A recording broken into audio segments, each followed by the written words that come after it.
Can I throw this in? Since we're on the talking to Auburn Tigers, which I noticed it happened on Tuesday in college sports. The 2015 #1 recruit in the nation, defensive lineman Byron Coward, requested the transfer from the Auburn Tigers.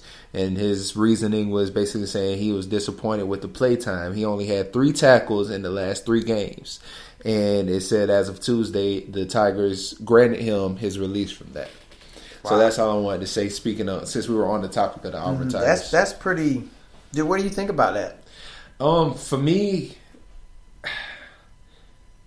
I guess if you're trying to get in the NFL, you need the highlight tape. So if somebody's not going to give you the time, then you would go to a place to give you more time. But I don't know what level he was, or was he a freshman? Well, if he was in 2015, so he should be in his junior or senior year now.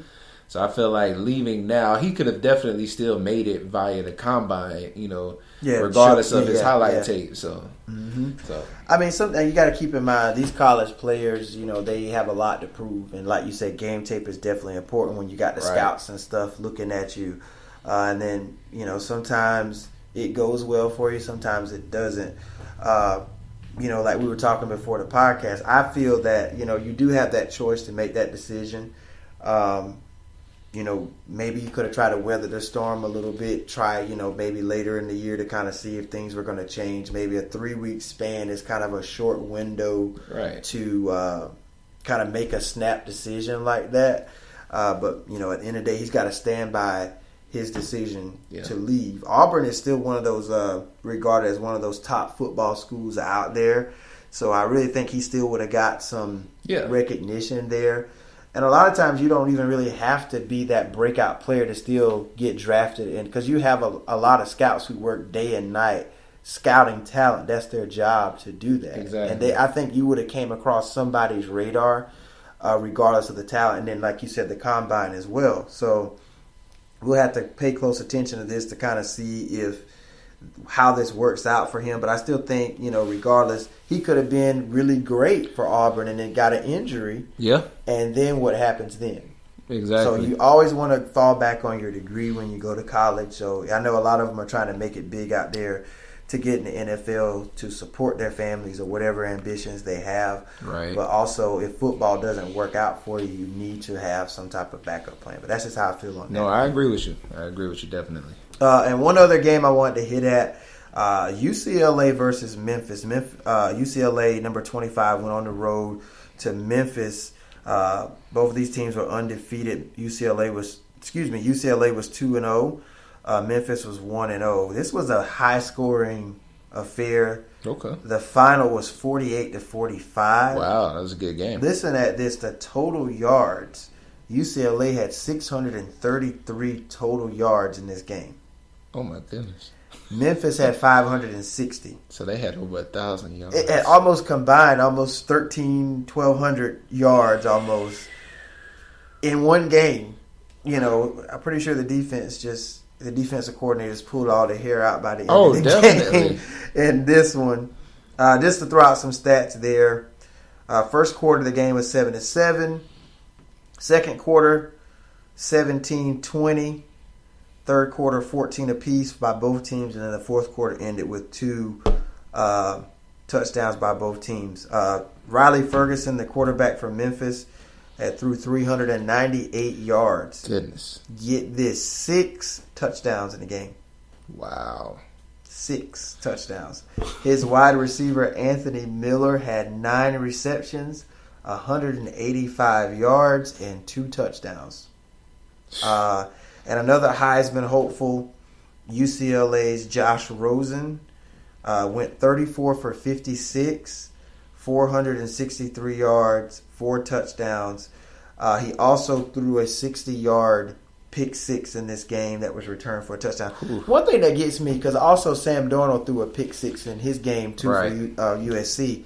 If you throw the interception, you can't let the guy run it all the way back for the touchdown. Somebody needs to. I know we got a lot of offensive linemen out there trying to run these fast safeties and corners down. Right. And the receivers are probably far out of reach, but still, like, how do you let this guy run the ball back for the touchdown? And you said it was how many yards? 60? A 60-yard interception return for a touchdown. Somebody has to catch it. Yeah, it's like at least somebody should push him out of bounds, do something, clip him, whatever you got to do to keep him from scoring. But, I mean, those are some monster numbers by both of those quarterbacks. Almost 2 near 400-yard passing performances, a total of 10 touchdowns combined by both of these quarterbacks, well over 1,200 yards total offense. Not much defense in this game. Memphis knocked off number 25, UCLA, and another shocking finish there. So those are just some of the things that took place this week in college football. And now we're going to get into our top 10 college football rankings. You want to do that, C. Moody? You want to start from 10 and work your way down? Or you do the first 5 and I'll do the last 5? However you want to do it, bro. I'll do the first 5. I'll do the first 5, of course. At number 1 again is Bama. It's 3-0. Number 2, following behind that, is Clemson, 3-0. Did they go up or did they go down from that? Clemson jumped up a spot. They were 3 last week, moved up to 2. Okay. And then number 3 is Oklahoma. Once again, 3-0. Where did they move? Are they staying the same? They were 2 last week and they dropped down a spot. Gotcha. I think they jumped Clemson over them because of the win against Louisville on the road. That and makes Oklahoma sense. Played this little nobody. Yes, they did. Yeah. Number 4, Penn State. Did they go up? Up 1 spot from last week. Up 1 spot. They're also at 3-0. And then number 5 is USC, 3-0. Dropped a spot from last week. Yes, sir. You going finishing up. And I think USC dropped, even though they beat Texas, it's because Texas was unranked. And I think anytime you struggle with an unranked team, and then given the fact, too, the first game of the season, they struggled against Western Michigan, too. So we've only really seen 1 true solid win for USC when they beat Stanford last week. So hopefully they can try to get it going. Even though they're still in the conversation, they still need to try to put together some dominant performances. Number 6 is Oklahoma State at 3-0. They're up 3 spots from last week. Number 7 is Washington, 3-0. A lot of people tend to forget Washington was in that college football playoff last year in that Final Four. That is right. They still are going to have to play USC. So I think that's going to be a determining factor of who could potentially win the Pac-12 out there. Washington at a quiet 3-0 right now. Down 1 spot from last week, though. Michigan is 3-0. They're down 1 spot from last week. They were number 7, so they're down to 8. I still think right now that Michigan-Ohio State game later in the year is going to determine a lot for the Big Ten. And you still got Penn State up there, and the team that's ranked after Michigan right now, which is Wisconsin, who's in the Big Ten at 3-0, quietly sitting there as well, up 1 spot from last week.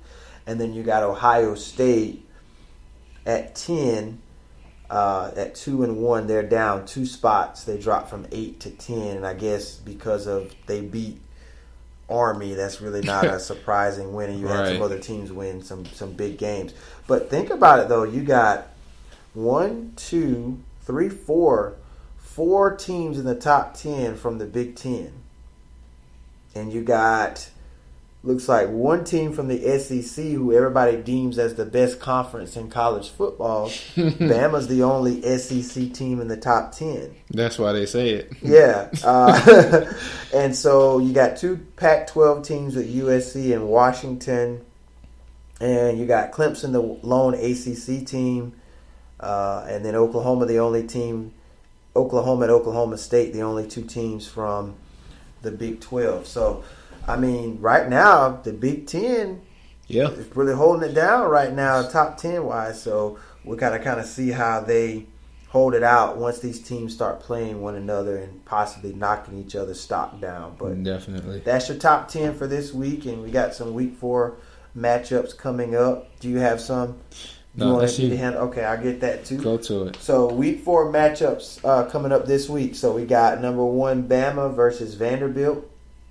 Number 5 USC versus Cal. Big showdown here. I think this could potentially be a trap game for Penn State. They're going to have to go on the road and take on Iowa. Iowa, if you remember last year, for those who do follow college football, they beat Michigan at home last year. Did. And that could pretty much put a monkey wrench in Michigan's season. When they went on the road a couple weeks later to play Ohio State, they lost again. So This could be a trap game for Penn State at number 4 here. That true road test, and I think to make the college playoff, you're going to have to win some tough road games, Definitely. as we saw Clemson did last week against Louisville.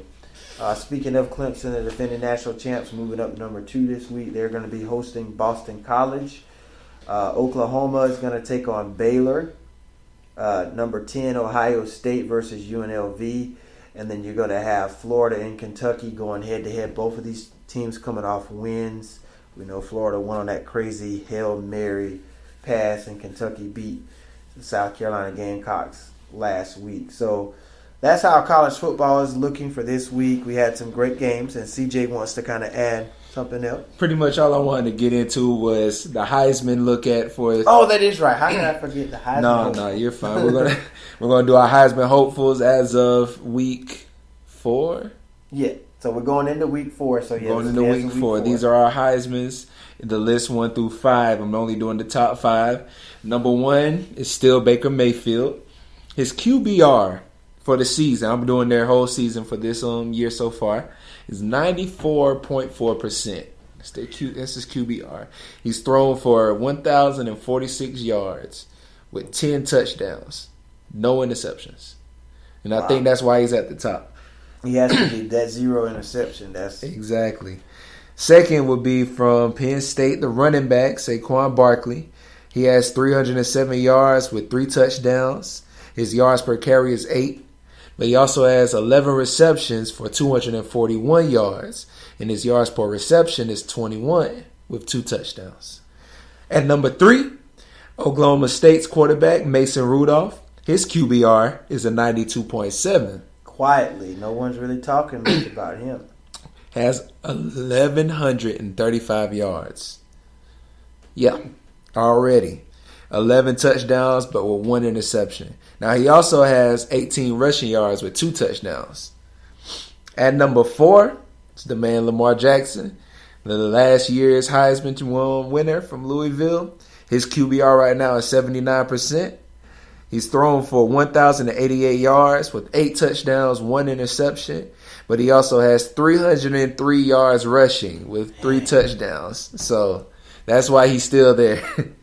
And then at number 5 is going to be Sam Darnold still from USC. His QBR rating right now is 76.8%. He's thrown for 1,002 yards with 7 touchdowns. But he has that 6 interceptions, and that's going to hurt him in the long run. I think that hurts him, yeah. Definitely. Again, he threw 2, last week versus Texas. Exactly. So I think they look at that touchdown to interception ratio kind of going back like how we did with Aaron Rodgers. Right. That's very important because Heisman is kind of more of a statistical award. And get this, for his rushing, he has negative 14 yards rushing overall, but 1 touchdown. It's 1 rushing touchdown. I mean, he must have kept it on a 0-yard run or something. I'm sure he's probably been sacked more times than he's made positive yards. That's probably put him in a negative yard. Exactly. So he's not, to me, a mobile quarterback, but again, the interception has to go down if he looks to even try to overtake any of some of those guys you just mentioned. I see Lamar Jackson's stock has dropped because I think last week he was number 1. I think so. I know he was number 2. Number 2, behind Baker Mayfield. Exactly. Right. So do you think that Clemson loss kind of knocked him back a little bit? I actually was listening to a couple of other sports people talk about it. Like, this pretty much made or break him as far as the Heisman chance. And not saying that it's totally out of the way because he is number 4, but I don't see him. I mean, he still won it last year, though. I mean, he did win it last year, but that might be it. I don't see, especially if Baker Mayfield can keep any relative consistency with his percentage and yards and no interceptions. I'm sure he's going to get one for the season over with. But if he can keep it that small, right now it looks like Baker Mayfield is going to hold it unless Saquon Barkley continues. He's having a good being a running back. Mm-hmm. Which is the only running back in the top 5. Sounds like he's because a lot of them are quarterbacks. Exactly. So sounds like he's the only running back in the mix there. So. And I think when I did the top 10, I think at the beginning of the season, or at least week 1 or 2, it was only him and a D line that wasn't a quarterback in the top 10. And most of the time, let's be honest, most of the time Heisman is kind of like a quarterback's award. Oh yeah. So